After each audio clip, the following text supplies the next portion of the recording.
শোন, আজকে যে ছেলে তোকে দেখতে যাবে ওর সঙ্গে যেন বাদরের মতো ব্যবহার করবি না। আরে মা, আমি যেভাবে আছি এভাবেই থাকবো, এতে কেউ বিয়ে করলে করুক, না করলে না করুক, আমি একলাই থাকবো।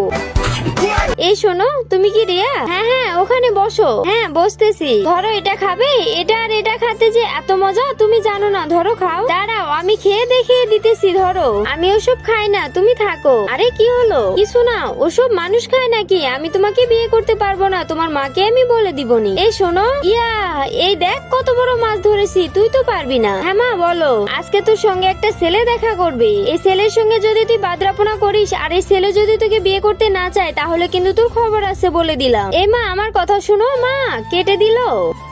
এরিয়া কোথায় যাচ্ছি? বর দেখতে। কেমন আছো? হ্যাঁ ভালো। তোমরা কি খেতে চাও? পেঁয়াজের ফুলকো? না, তুমি অর্ডার দাও। তুমি যেটা বললে সেটা আনবো। আরে না না না, হয়েছে, এবার বাসায় যাও। Bye bye. এবার আমি যাই তো বাবা, অনেক ক্ষুধা পেয়েছে।